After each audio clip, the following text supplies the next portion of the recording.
Perfecto, pues estamos en otro capítulo más, capítulo 16 de Little Lupa, donde tenemos la lupa literaria y vamos pues colocándola, ¿no? Donde vayamos cubriendo.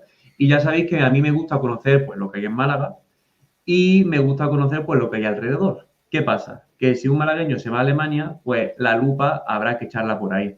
Eh, Anteriormente, en anteriores capítulos, teníamos a un autor, ¿vale? De Antequera, un autor de Antequera, que lo conocen como Monty, Antonio Montilla, ¿no? No, pero Montilla era el segundo apellido, creo. O no recuerdo si era el... Martínez Montilla, joder, que Eso, vaya dos capullos. Martínez Montilla, exactamente. Y bueno, ahí nos recomendó a José Antonio. Entonces, malagueño, pero en Alemania. Entonces yo bueno, y con una novela histórica no de cualquier cosa, sino de la Segunda Guerra Mundial. Entonces ya formamos una ecuación interesante que yo dije que había que entrevistarlo. Y aquí tenemos a José. ¿Qué tal, José? Coméntanos, ¿quién eres tú? Y como yo siempre digo, ¿de dónde has salido? Preséntate. Muy buenas, Carlos, pues muchas gracias por la invitación. Hoy creo que la lupa más bien se transforma en telescopio porque estoy un poco lejos de nuestra querida Málaga. Ya ves. Tuve la suerte de nacer allí hace 32 años, pero por cuestiones de la vida y del amor sobre todo, me vine hace ya casi 9 a Alemania. Bueno, creo que casi como todos los que pasan por la lupa, la escritura y la lectura es casi más que una pasión, una religión. Fluye por tus venas y no lo puedes ocultar. Leer desde pequeño, intentar sacar cosas por tu cuenta, escritos, relatos cortos, cuentos, mejor o peor, bueno, pues eso al final siempre te lleva a querer ir más allá. No practicas, escribes lo que sea. Un resumen de un partido de fútbol, la crónica de una reunión en la universidad, la crítica de una película, lo que sea. Uno escribes, a veces basado en hechos reales, a veces fantasía de tu propia imaginación. Y por mi parte, tanto la escritura como la lectura, había una tercera esquina en ese triángulo de amor que era la historia. La historia a mí me fascina, me encanta, porque te permite descubrir otras experiencias, otras vidas, otras formas de ver la vida en sí, en otros momentos totalmente diferentes al que tú estás, pero que te ayudan a comprender mejor por qué pasa lo que pasa actualmente. Esa es la importancia de la historia. Y bueno, como todo aficionado a la historia, tú tienes tus momentos predilectos, tus momentos favoritos, los que te interesan un poco menos, quizás. En mi caso, bueno, la Segunda Guerra Mundial. Influido ya sea por el cine, por los videojuegos, por los documentales, por los libros también.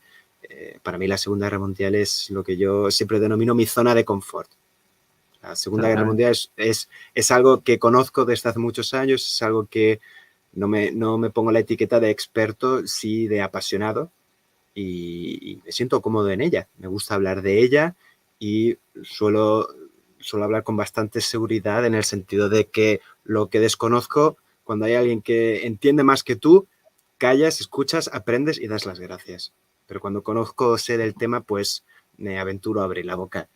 Eran ya muchas las historias así que descubría leyendo o documentándome de la Segunda Guerra Mundial por pura afición.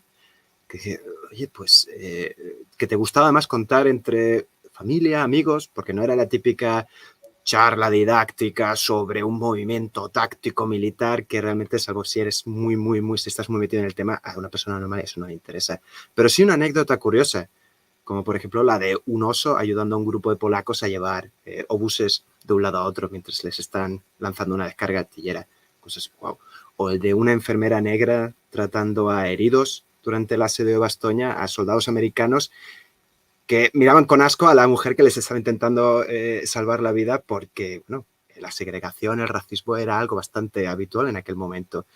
Pequeñas curiosidades que te hacen despertar esa chispa de interés, de ahora tienes mi interés y mi atención. Pues yo pensaba, oye, todas esas pequeñas anécdotas, todas esas cosas que hacen la historia ya de por sí interesante, atractiva, merecería la pena escribir sobre ellas. Pero ya que tenemos la oportunidad de hacer despertar este interés a alguien ajeno a la historia, ¿qué tal si intentamos ya además aprovechar para explicar la historia? Me explico. no vamos solo a hacer un compendio de anécdotas, en plan como el gran maestro de todos los autores españoles de la Segunda Guerra Mundial, Jesús Hernández, hace libros geniales de, sobre todo, anécdotas, curiosidades. Vamos a contar toda la historia de la Segunda Guerra Mundial, de principio a fin. Pero vamos a hacerlo a través de anécdotas, vamos a hacerlo a través de personajes que despierten el interés, la empatía del lector para querer saber más y a la vez empaparse del trasfondo histórico. Vamos a hacerlo de esta manera y vamos a contarlo de manera cronológica para que mi primer personaje empiece al comienzo de la guerra y mi último personaje se sitúe al final de la misma. De esta manera el lector va a ser guiado de manera entretenida con 100 personajes y al mismo tiempo va a aprender sobre la historia de la Segunda Guerra Mundial. El reto del libro era hacerlo entretenido, encontrar los personajes adecuados y sobre todo explicar toda la historia o lo máximo posible. Evidentemente no está cada batalla, no está cada movimiento, no está cada... porque la Segunda Guerra Mundial es complejísima. Enorme, es enorme. Es enorme, es complicado. Dudo que haya mundos de fantasía que puedan competir con la vastedad de la Segunda Guerra Mundial. Pero a rasgos generales está aquí contado en mi libro que sale... Ah, no, sale bien. Creí que iba a salir al revés. Sí, sí, ¿eh? Aquí está todo. Ellos también estuvieron allí. Sí, pues una de las preguntas que suelo hacer es ¿cuál es tu momento, a las personas que les gusta mucho el tema de la historia, es cuál es tu momento de la historia favorito? Pero creo que se ve claramente cuál es. La verdad que ya Perdón, me he adelantado, sí. Nos quitamos esa pregunta. Pues para los que le haya pillado quizás desubicado, ¿vale? Porque a lo mejor, bueno, esto está en YouTube, pero también está en formato podcast, entonces hay gente que a lo mejor está capada visualmente. Lo que ha enseñado José es su libro, el libro de ellos también estuvieron allí. Y claro, empecé a echarle el ojillo a ese libro y claro, ya realmente ha estado dando información de algunas de las preguntillas que yo ya sabía que me iba a traer, pero claro, también es que, quiero decirte, la has vendido muy bien, es decir, está bastante chulo, porque en realidad a mí uno de los motivos por los que me gusta mucho la historia es porque nos muestra mundos diferentes al nuestro. En realidad, lo que hubo hace, no sé, un siglo, dos, tres, siempre es diferente a nuestro mundo actual, aunque con sus similitudes. Y bueno, en una época similar, es decir, dentro de la misma época nos podemos ir a un país u otro y ya también cambia lo que es el mundo. Entonces, independientemente de el género literario que uno se ponga a escribir, aprender de otros mundos es muy interesante para poder construir lo suyo. Hubo un amigo al que entrevisté, que era Francisco Vigo, que me dijo que era muy raro que un proyecto mío no mencionara One Piece. One Piece es un anime que a mí me encanta muchísimo. Sí. Y una vez yo me vi una teoría de One Piece que decía que, porque el autor siempre se fija en la realidad, incluso, en momentos históricos, hace como muchos guiños. Y se ve que había una teoría en la que muchos movimientos de la Segunda Guerra Mundial, Italia hace esto, Rusia hace esto, los franceses hacen esto, pues se veían como en One Piece. Es decir, intercambiaban, quitaban países y ponían personajes. Entonces, el paralelismo era clavado. Entonces, esto es una de las cosas por las que a mí me gusta tanto aprender de la historia. Además, por la creación del mundo, el world building del que he hablado, y lo veo bastante guay para construir personajes, para construir tramas, para construir mundos. Realmente la historia yo la veo súper interesante. En tu libro hay 100 historias. 100 historias, ¿tú definirías tu libro, ellos también estuvieron allí, como una novela coral o como una secuencia de historias que van formando una única? ¿O cómo la definirías tú? Porque ahora quiero indagar en estas cositas. Me gusta más tu segunda definición, porque, bueno, mi libro no es una novela, en el sentido de que es una novela histórica. Para mí una novela histórica sería un libro de Pérez Reverte de los últimos que está sacando, o por supuesto Los Pilares de la Tierra, en ese sentido. Es una historia inventada que tiene un trasfondo histórico real, etc. Mis personajes son de carne y hueso, o fueron de carne y hueso por lo menos. Fueron reales, existieron, hay bibliografía al respecto, alguna más fácil de conseguir que otra, algunas eran sumamente difíciles, pero son personajes que existieron realmente. Así que, aunque el libro de historia a lo mejor tiene una connotación un poco más... Peyorativa, ¿no? Aburrida. Sí, peyorativa, en plan, un libro de historia que... Desde el instituto. Sí, básicamente. Pero no lo puedo vender como novela histórica porque no lo es. Pero sí que me gusta la definición de, bueno, hay una historia en común a todos, que es la Segunda Guerra Mundial, y cada uno tiene su momento de protagonismo. Hay una cosa que además me encantó cuando escribí el libro, porque es que hay personajes, evidentemente, que protagonizaron un momento en concreto, vamos a decir, un mes de un año en concreto. Y luego a mí, como autor, con todo el respeto del mundo, el resto no me interesa tanto o no me aporta tanto para el conjunto global del objetivo que yo tengo. Pero hay algunos que sí. Así que algunos de mis personajes tienen cameos. Así que al final, en cierto modo, coge de esa típica novela histórica. Se me viene a la cabeza, por ejemplo, los libros de Canción de Fuego y Hielo, que los personajes tienen capítulos pero van saltando. Pues yo tengo un protagonista, el capítulo 60, y a lo mejor en el capítulo 80 tengo otro protagonista, pero este aparece de fondo, porque está en el mismo sitio, porque está...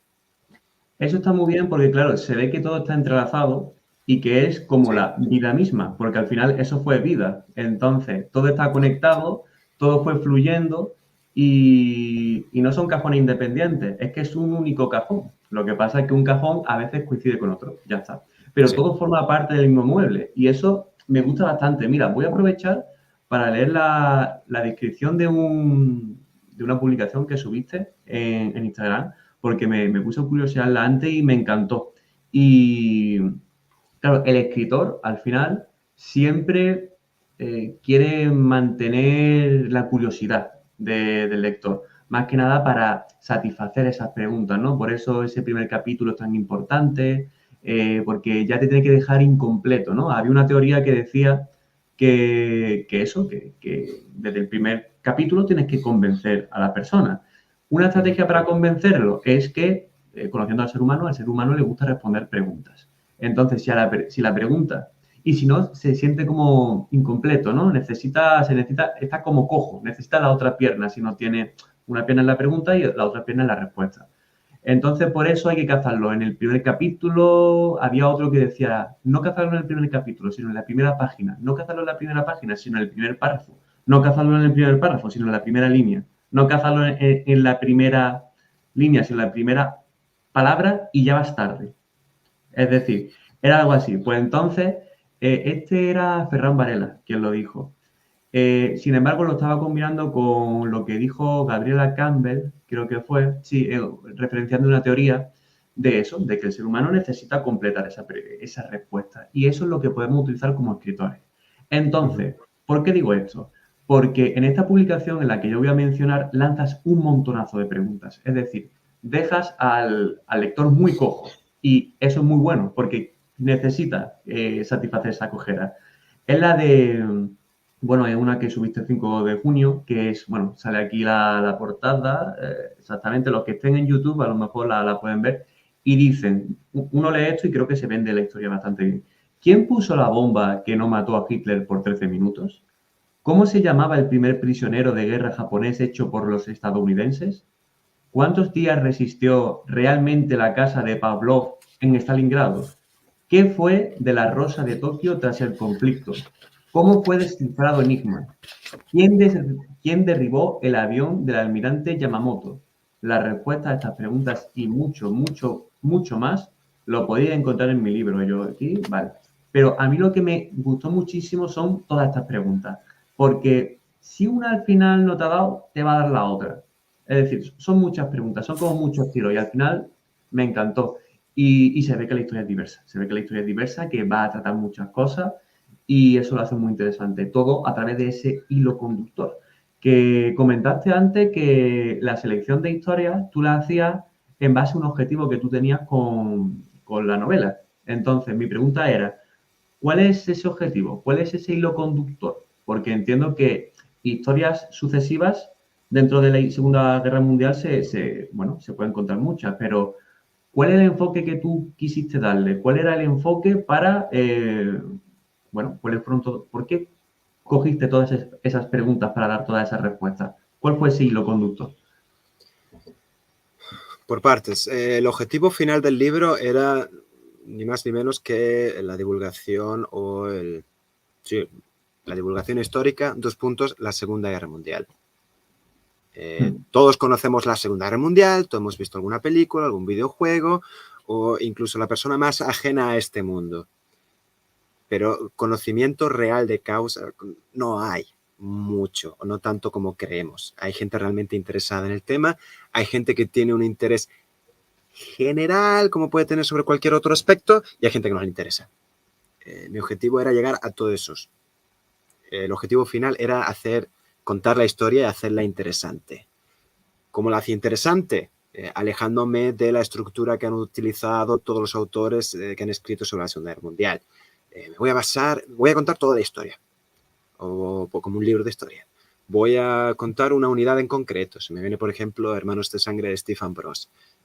Voy a contar solo un momento de la guerra en concreto, Stalingrado de Anthony Beevor. No, voy a contar toda la historia de la Segunda Guerra Mundial. Eso ya se ha hecho, pero voy a hacerlo diferente. Voy a centrarme en los personajes y la historia va a ser solo algo secundario. El trasfondo histórico muy, muy, muy importante, pero detrás. La prioridad es el personaje.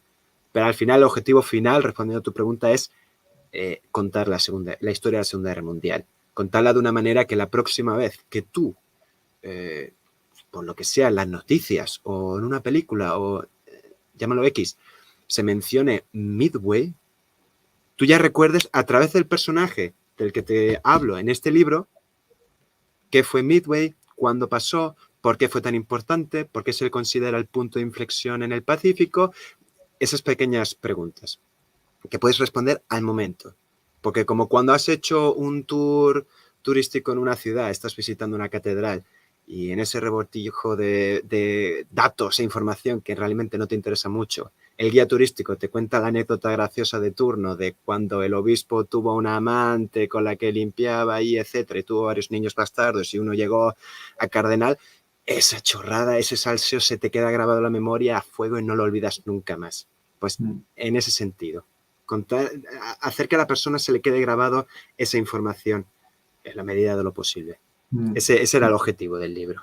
Me gusta mucho porque, claro, en cierto momento has dicho cazar a todo el público posible, es decir, a los que estuvieran muy interesados por la historia, a los que estuvieran interesados a un nivel general, a los que a lo mejor no estuvieran tan interesados. Es decir, que al final estos recursos son muy interesantes porque al final lo que un escritor quiere, y hay público, en este proyecto tenemos dos públicos, los lectores y los escritores, en su mayoría. Y lo que los escritores quieren en realidad es eso, es llegar a todo el público. Entonces, me gusta mucho porque me he puesto a pensar y al final coincide en que los escritores siempre decimos que al final, para que te guste una historia, muchas veces hay que empatizar con el personaje. Por eso, a lo mejor, aunque sea una novela, bueno, a que sea un libro, que te cuenta un hecho histórico, al final prima mucho más lo que es el personaje. Es decir, ese personaje reduce lo que es la carga histórica, ¿no? Esa pesadez, ¿no? Ese exceso de carga, por así decirlo. Y es como yo, como vengo de la escuela, ¿no? Maestro de educación primaria, siempre intento relacionar estas cositas. Es como cuando un niño no quiere comer lechuga y le pone la lechuga en una hamburguesa sana. Entonces, al final, y así poco a poco consigues que coma esa lechuga. Entonces, de esa manera, bueno, y los buen amantes de la lechuga, los muy interesados en la lechuga, se comen la lechuga. ¡Viva la lechuga! ¿El qué? ¡Viva la lechuga! Viva la la lechuga lechuga. es siempre mi equipo. Team lechuga. Y entonces los que le encanta la lechuga, a tope. Los que están generalmente contentos con la lechuga, ¿vale? Y los que no les gusta tanto la lechuga y tal, en verdad está buena. Me gusta la lechuga, cada vez me gusta más, ¿sabes, no? Entonces, me gusta mucho. Se abre a todo el público a través de eso, de reducir la carga teórica, por así decirlo, y aumentar esa empatía al personaje, que al final es lo que nos sirve para empatizar, porque nosotros somos personajes de nuestra propia historia y vemos a ese otro personaje con sus propios problemas. Y me Ahí, gusta.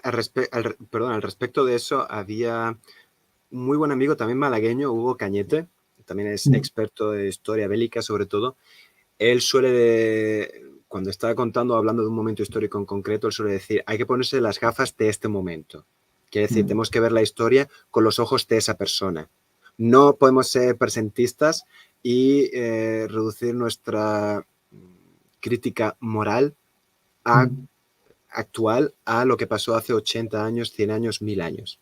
Es un error. O sea, tú eso puedes hacerlo como ser humano, libre, evidentemente, pero tu opinión la verdad es que su carga valorativa va a ser, honestamente, desde el punto de vista histórico, inferior a la de una persona que sí entiende cómo eran las cosas en ese momento. Si yo al hablar de un momento histórico en concreto pierdo mucho tiempo en explicar cómo eran las cosas en ese momento, desde el punto de vista teórico, con la esperanza de que la persona que está leyendo entienda de qué va, digamos, por ejemplo, la situación de la mujer hace 80 años, digamos, la situación de otras razas a la hora de meterse en un ejército segregado, por ejemplo, la situación de los judíos en Europa en 1920, 30, 40. Si empiezo a contar la historia de una persona y empiezo a contar su día a día, esas cosas ya se van captando al aire. O sea, voy entendiendo lo que pasa sin necesidad de que alguien me lo explique. Es que a propósito, a raíz de lo que decías al comienzo, cómo explicar el trasfondo histórico sin hacerlo pesado. Cómo empatizar con el personaje y además entender por lo que pasa el personaje. Porque evidentemente si al personaje le dan palos, eres un ser humano, eso te da pena. Pero si además entiendes por qué le están dando palos, no solo te da pena, sino además rabia. Porque puedes juzgar que eso es injusto o no, lo que sea. Claro, Pero eso no era también otro de los quedarse, objetivos. me gusta también ese tip de escritura, ¿no? No quedarse tan solo en la pena, sino meter más sentimientos, porque al final el mundo es complejo y el mundo que hay que mostrar en la historia, que a fin de cuentas es otro mundo, también tiene que ser complejo. Entonces no jugamos solamente con la pena, sino con más sentimientos, la pena, la rabia, vamos combinando pues esas emociones. Y al final no Correcto. es todo sí o no, es sí, es decir, es rabia, no sé, me lo invento, rabia al 40%, pena al 20%, felicidad al... Y vamos volviendo todo más complejo. Y sí, al final, cuanto más sepas también de la historia, más cositas va a cazar y más va a valorar también todo ese detalle. La gafa esa realmente hay que ponérsela y no todo el mundo la hace. También no es lo mismo que hacer lo superficial que profundizar, ¿no? Si vas profundizando, a lo mejor haces, desde el 2023 no se pueden hacer juicios, ¿no? Hay que ponerse en los pies, hay que ponerse en las botas y así pues se valora correctamente una historia. Había, me acuerdo de una entrevista que le hicieron a Arturo Pérez Reverte que decía bueno, él ve realmente la guerra de una manera diferente porque él ha estado en la guerra. Él ha estado en la guerra de reportero y señala como muchos matices bueno, que al final sí sabe trasladar ese puente como ese puente entre lo que es la guerra, ¿no? Te la puede comunicar a la persona del día a día. Él sí se puede poner las gafas, ¿no? Puede ponerse como esa gafa a un nivel superior y bueno, transmitir también con ese talento creativo que tiene. Totalmente. No sé, vamos a ver, tú cuando escribes fantasía, por ejemplo, tienes que crear de cero también las emociones, pero partiendo de tu propia experiencia como ser humano. Y no hay nadie que lo pueda discutir. Cuando hablas de algo real, algo que ha existido histórico, digamos, el famoso miedo de antes de una batalla, tú puedes haber leído todo lo que has querido, leído todas, o escuchado todas las entrevistas que puedas de veteranos, que te darás una idea general, pero si tú no has estado ahí, no sabes realmente llevar al papel ese miedo. Puedes intentarlo, puedes incluso morir en el intento, como yo he hecho, pero transmitirlo realmente solo pueden los que han estado allí y además con derecho propio, porque han estado allí. Y ellos saben cómo era ese miedo, o esa rabia, o esas emociones. Pero bueno, lo bueno de la historia es que, oye, esto es lo que esta persona sintió y esta es la descripción que yo puedo hacer de la misma.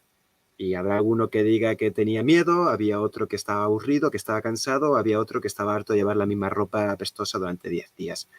Las emociones son variadas, son distintas y, bueno, tú puedes hacer la descripción que puedas de la misma. Si ya es más o menos fidedigna, Pérez Reverte por lo menos ahí estuvo perdido en África, en Sudamérica. El tío sabe cómo era eso. Sí. El 90% del tiempo es esperar, poco más.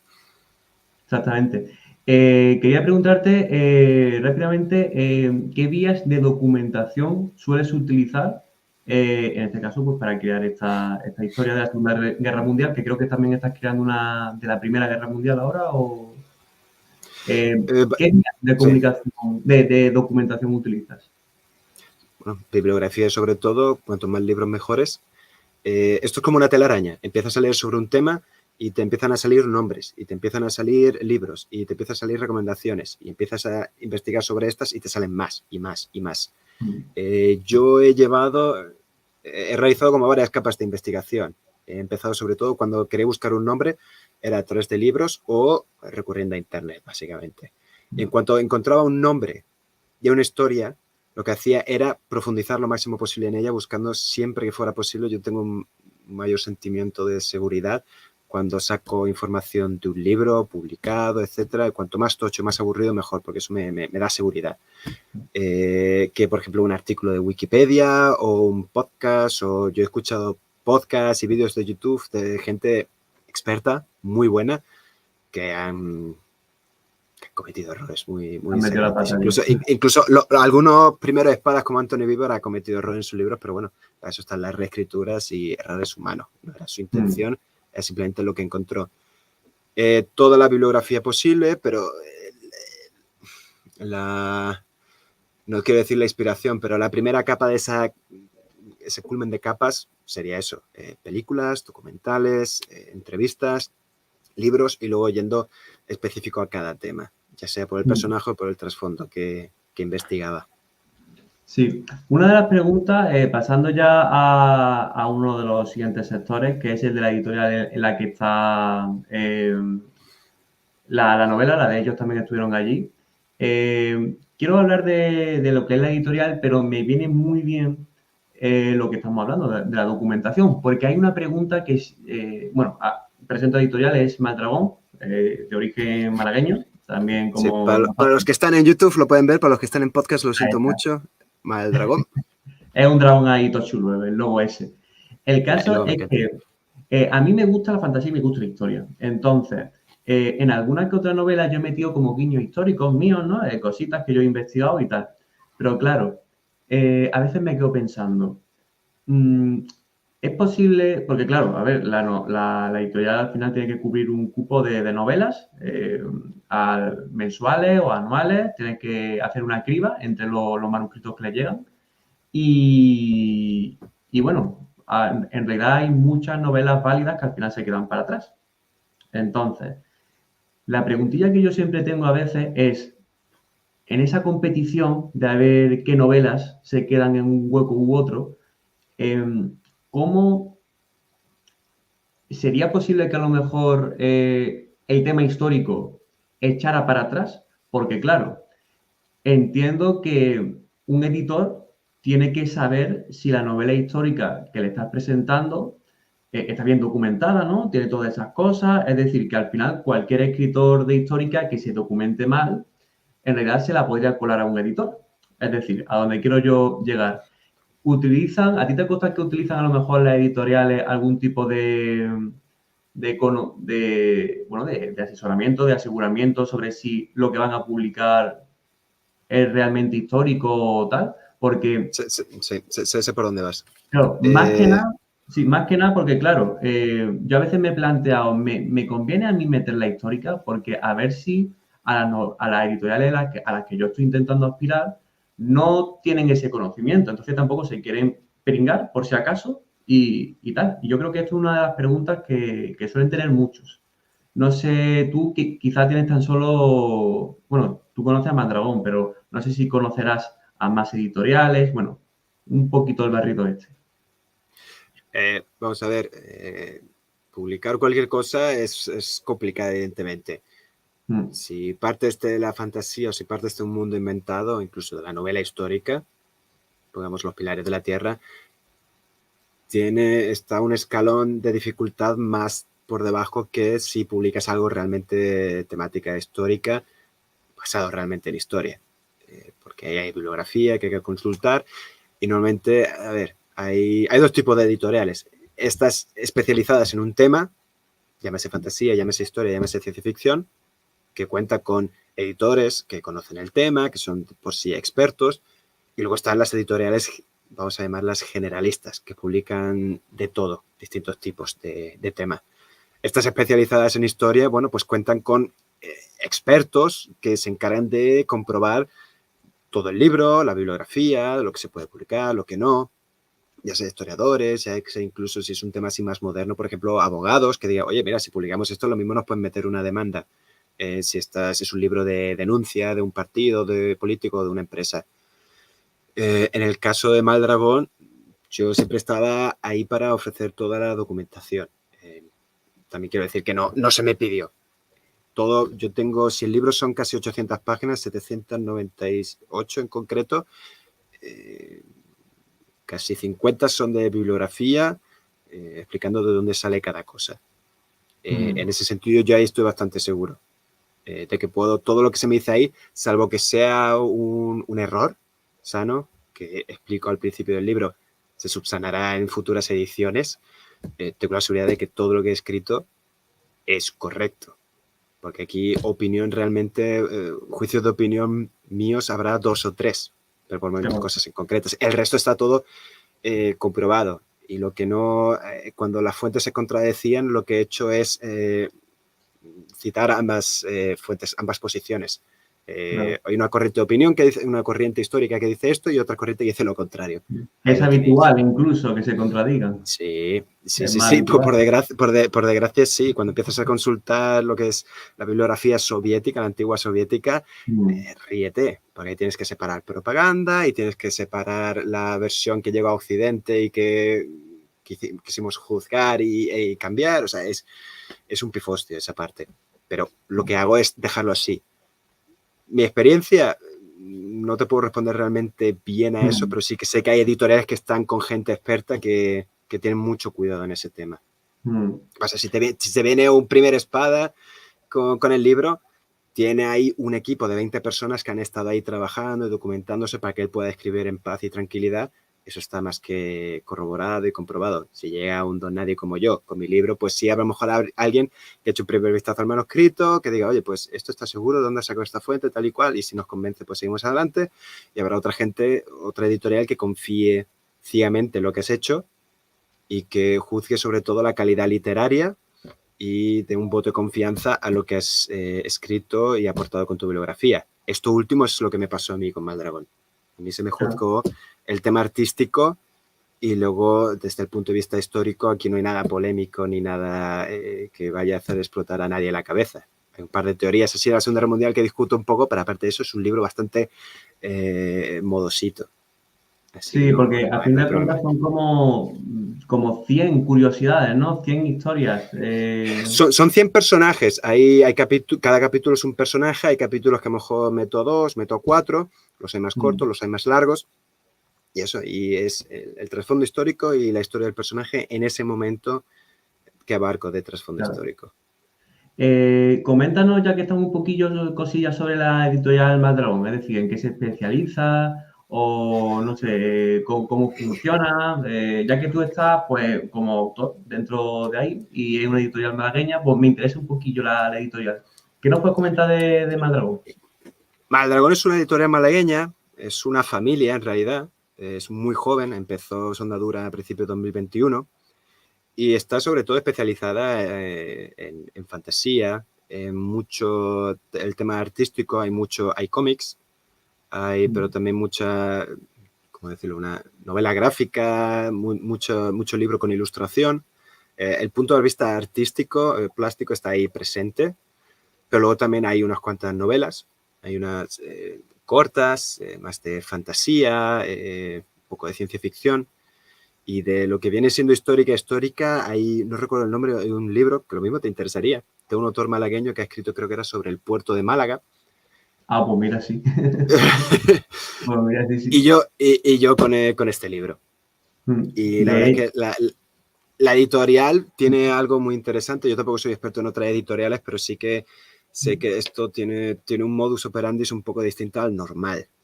Que no es una crítica a las otras editoriales, pero a lo mejor sí un toque de atención. Y es que en la mayor parte, como todo el tema gráfico, tiene un gran nivel de costes, por el tema de tinta, además, no soy experto, pero tiene más costes que un libro normal, así pequeñito. No es mi caso, el mío es gordo. Se financian muchas veces a través de crowdfunding. Lanzas una campaña de crowdfunding, ves realmente el atractivo que tiene tu proyecto y también puedes juzgar si realmente el proyecto, desde el punto de vista económico, merece la pena. Y la verdad es que en ese sentido, salvo un par de casos, todos los proyectos han salido adelante. El mío fue uno de ellos y bueno, la verdad es que bastante orgulloso. Fueron de los peores días de mi vida, esperando a que llegara al cupo mínimo, pero salió adelante, afortunadamente. Y eso, el libro básicamente, a mí, salvo mucho tiempo, no me ha costado realmente dinero publicar mi libro. Me ha costado a lo mejor cada vez que he volado a Málaga por algo relacionado con el libro o otras cosas que yo he hecho, cuando he comprado el libro para mandárselo a alguien porque quería su opinión o que me lo promocionara. Pero en ese sentido, para mí ha sido bastante llevadero poder sacar adelante el libro de ese sentido. Al ser una editorial pequeña que trabaja no con 1000 proyectos a la vez, sino con unos pocos cada vez, pues Claro.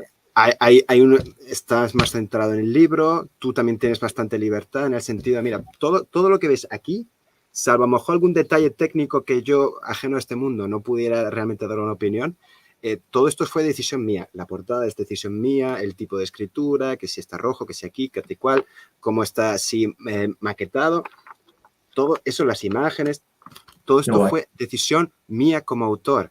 O sea, eso es, yo conozco por otra gente, es casi un sueño hecho realidad. Hay editoriales que te dan más libertad, más posibilidad, otras no. O sea, es una edición pequeña, cortita, modesta, pero, joder, tenía tanta libertad en ella que lo mismo me merece más la pena que irme a lo mejor con una editorial grande, si me hubieran cogido, pongamos el caso, a mandar el manuscrito y olvidarme. Que es lo que hacen muchos autores y perfecto, pero para mí esto no era publicar un libro, para mí esto era cumplir un sueño, ver un libro con mi nombre ahí escrito. Y en ese sentido, claro, Maldragón me ayudó en ese sentido. Ya depende de tus prioridades como autor, qué es lo que quieres realmente, qué producto final quieres. Claro, así cobra un poquito más sentido lo que has dicho antes de que es una pequeña familia, en realidad, la palabra familia. Totalmente. Sí, entonces, bueno, más que nada para ir terminando, porque ya las cosas se nos están alargando un poquillo con los 37 minutos, casi 38, es que al final la historia da para mucho. Y el tema malagueño, combínalo y figúrate. Quería responder la última pregunta que la hemos hablado fuera de cámara y es sobre la vida literaria alemana. Es decir, hay mucha gente que se tiene que ir a lo mejor a otros países, algunos de ellos pueden ser escritores y está esa preguntilla, ¿no? Si yo me voy a Alemania, ¿habrá vida literaria? ¿Habrá cosas? Yo le pregunto, como te he dicho antes, a los malagueños que ven en Málaga si hay vida literaria y me dicen que hay poca. Entonces, en Alemania entiendo que hay menos, ¿no? A pesar de estar la feria de Frankfurt. Bueno, para la vida que hay en España como autor español, me imagino que te refieres. Sí, bueno, pues como... No tanto como autor español como alemán. Sí, pues en ese sentido la verdad es que la desconozco. Creo que en Málaga me sentiré igual. Tengo mucho más relación y contacto a través de internet o el teléfono con autores en España, Málaga, Madrid, Barcelona, lo que sea, que aquí en Alemania. Sí sé, por ejemplo, que en Alemania, y esto ya son iniciativas privadas, hay unas cuantas librerías que están especializadas en literatura en español, que sea libros de España o de Sudamérica, los hay también que combinan con España, Italia, Grecia, etcétera, en varios sitios como Berlín, en Múnich había también una librería así, y suelen organizar eventos, que si presentación, que si una lectura, y bueno, la esta de Frankfurt evidentemente creo que es la que conocemos todo. Así de autores españoles que viven en Alemania, lo desconozco. Por además, yo también suelo tocar un tema, la Segunda Guerra Mundial, que en Alemania Se toca con puntillas, la verdad. A mí varias personas me han preguntado, ¿y por qué? Cuando he dicho que he escrito un libro de la Segunda Guerra Mundial, la gente me responde con un ¿por qué? O una que fue más allá y dijo, ¿tú cómo lo sabes si no estabas allí? O sea, eso es súper orgullosa. De la Segunda Guerra Mundial se escriben muchas mentiras. Bueno, pues lee mi libro y dime cuáles he escrito yo. Claro, al final, si todo está documentado, al final está al final el transmisor. Pues nada, eso sería todo. Ya hemos satisfecho el tema de la histórica, el tema del malagueño y el tema de la historia del malagueño. Así que nada, agradecerte pues la estancia, la información que hemos compartido, me lo he pasado bastante bien. Yo Y también. nada, pues eso está bastante bien. Cuento contigo por si se te ocurren más ideas, que sepas que Litelupa pues, está aquí para lo que quieras. Yo estoy a tu disposición para lo que quieras. Tienes otro miembro del Team Lechuga siempre. Ahí está. Y Vale. oye, me he sentido muy bien y con ganas de repetir la próxima vez que necesites a alguien. ¿Dónde se come mejor lechuga? ¿En España o en Alemania? Porque en España el clima es mejor. Para terminar como última pregunta rotunda. Alemania. Porque aquí Alemania. el acompañante a cualquier plato, el Beilage, eso siempre vas con ensalada. Yo si hago un plato de lasaña bueno, rico, nutritivo y delicioso y fantasioso, mi mujer va a venir detrás mía, mi mujer es alemana, oye, pero habrá que poner también un platito de ensalada con lechuga. Claro. Así que en ese sentido creo que me voy a quedar aquí. Pues Aunque mira, si hablamos, dejamos lechuga aparte, hablamos de ensaladilla rusa siempre, number one. también correcto. Ok, pues buena respuesta, no me la esperaba. Con esto cerramos y ya está. Nos vemos para la próxima y nos vemos en próximos capítulos. Hasta luego. Muchas gracias.